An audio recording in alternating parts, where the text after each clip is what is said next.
Assalamualaikum Ibu dan teman-teman semua. Kami dari kelompok 2 ingin memberikan presentasi dengan topik globalisasi.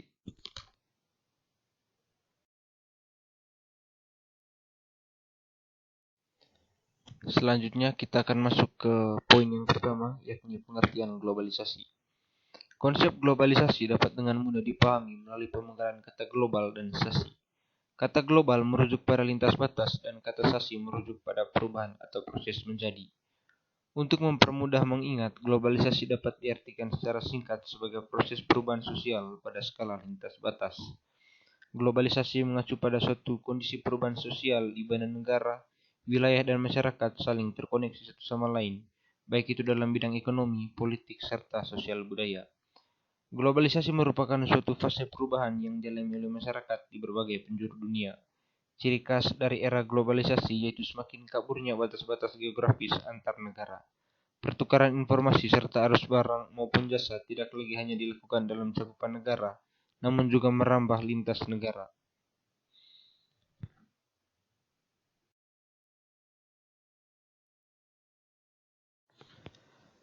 Selanjutnya kita akan masuk ke poin yang kedua, yakni globalisasi produksi dan globalisasi pasar. Pertama, globalisasi produksi. Globalisasi produksi mengacu pada tren di kalangan bisnis internasional, terutama perusahaan multinasional yang mengambil keuntungan penuh dari faktor-faktor produksi negara-negara tertentu untuk membingkai kebijakan manufaktur global mereka. Misalnya, beberapa industri padat karya seperti tekstil mengalihkan fasilitas produksi mereka ke negara-negara dengan biaya tenaga kerja yang lebih murah. Relokasi ini memungkinkan mereka mempertahankan keunggulan kompetitif dari sisi biaya. Selain relokasi fasilitas produksi secara keseluruhan, perusahaan juga dapat memecah operasi mereka secara internasional, menempatkan setiap tahap produksi di negara di mana hal itu dapat dilakukan dengan biaya paling sedikit, dan mentransmisikan ide-ide untuk produk baru dan cara-cara baru untuk membuat produk di seluruh dunia. Kedua, globalisasi pasar. Globalisasi pasar menyiratkan bahwa banyak bisnis internasional tidak lagi membedakan pasar domestik dengan pasar luar negeri. Menurunnya hambatan perdagangan memungkinkan bisnis masuk di negara lain. Teknologi baru juga telah memperluas jangkauan media global dan mengurangi biaya komunikasi. Akibatnya, selera konsumen mulai homogen dan menciptakan pasar global untuk produk standar.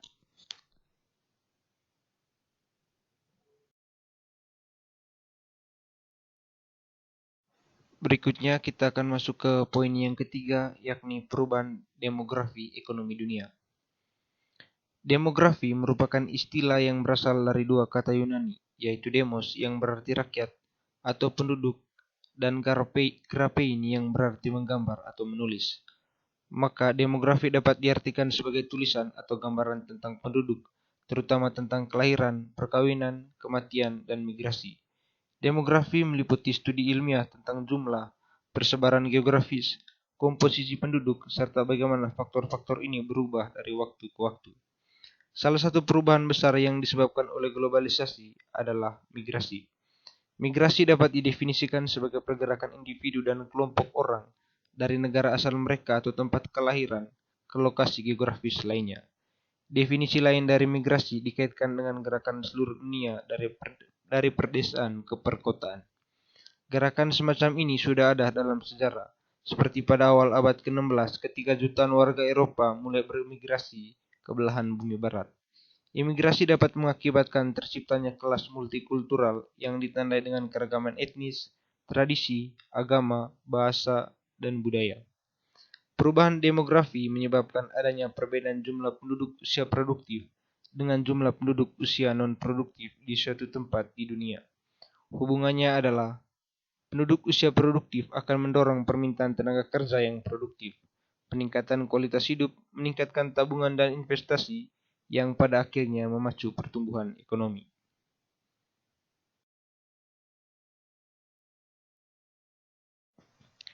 Selanjutnya kita masuk ke poin yang keempat, yakni pro dan kontra globalisasi. Pertama, pro globalisasi. Ada beberapa alasan yang dapat dikemukakan mengapa orang-orang bisa pro terhadap globalisasi. Alasan yang pertama, globalisasi memungkinkan individu antar negara untuk saling berkomunikasi secara mudah dan juga murah. Yang kedua, globalisasi memungkinkan terjadinya pertukaran informasi dan diseminisasi pengetahuan secara cepat dan tepat. Yang ketiga, globalisasi memungkinkan masyarakat dari berbagai komunitas, negara, serta latar belakang budaya dan agama yang berbeda untuk saling mengenal dan memahami perbedaan satu sama lainnya. Kedua, kontra globalisasi. Adapun beberapa alasan yang dapat dikemukakan mengapa orang-orang kontra terhadap globalisasi. Yang pertama, globalisasi memunculkan perilaku budaya masyarakat konsumtif.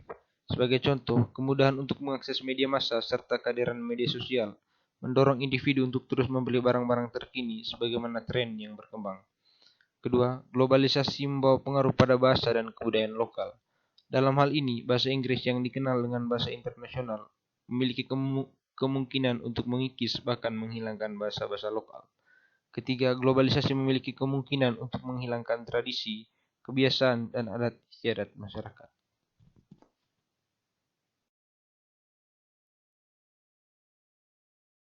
Selanjutnya kita akan masuk ke bagian analisis kasus. Kasus yang kami analisis diambil dari berita dalam kompas.com yang diterbitkan pada tanggal 21 Agustus 2019 dengan judul Sri Mulyani, batas dunia makin tipis, ada resiko penghindaran pajak. Menurut berita itu, Sri Mulyani selaku Menteri Keuangan mengatakan bahwa batas dunia semakin tipis sebagai akibat dari globalisasi dan berpotensi menimbulkan penghindaran pajak. Beliau juga menambahkan bahwa kita harus jaga kepentingan negara melalui perpajakan dengan kerjasama internasional dan negosiasi yang baik dalam rangka menjaga kepentingan Indonesia. Sebagai salah satu upaya yang dilakukan pemerintah melalui Direktorat Jenderal Pajak adalah memanfaatkan data hasil pertukaran informasi perpajakan atau Automatic Exchange of Information. Sebanyak 120 negara sepakat menjalin kerjasama pertukaran informasi perpajakan atau Automatic Exchange of Information ini pada tahun 2018. Menurut Direktorat Jenderal Pajak, sudah ada 65 negara yang memberikan informasi terkait harta warga negara Indonesia di luar negeri pada awal 2019 lalu. Di Indonesia, penerapan sistem AEO ini dimuat dalam Peraturan Menteri Nomor 39 garing PMK.03 2017 yang menjadi revisi PMK Nomor 125 garing PMK.10 garing 2015 tentang tata cara pertukaran informasi.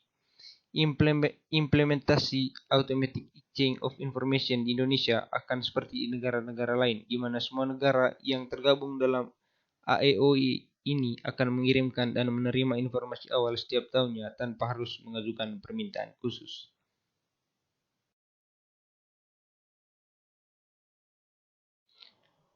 Berikutnya kita masuk ke 3 syarat yang harus dipenuhi dalam menerapkan sistem AEO. Yang pertama, adanya aturan resmi yang dapat memfasilitasi DJP dalam memperoleh seluruh data sektor keuangan seperti lewat ketentuan umum dan tata cara perpajakan. Kedua, kemampuan membuat sistem pelaporan pajak yang dapat disesuaikan dengan format dan konten negara lain. Yang ketiga, memiliki teknologi informasi dengan basis data yang kuat dengan prinsip kerahasiaan dan manajemen informasi.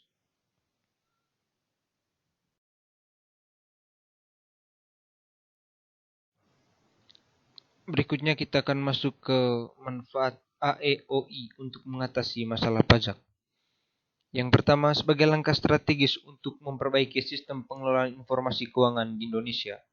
Yang kedua, untuk mengurangi potensi terjadinya penyelewengan pada sektor penerimaan negara atau penggelapan pajak.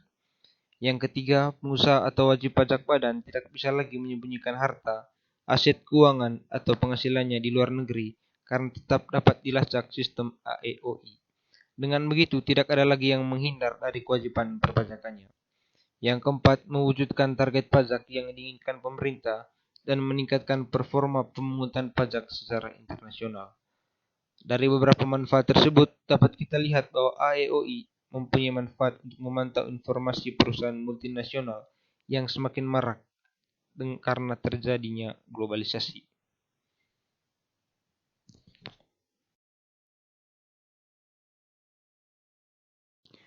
Sekian saja presentasi materi dan analisis kasus dari kelompok kami. Lebih dan kurangnya kami mohon maaf. Semoga bermanfaat bagi kita semua. Terima kasih.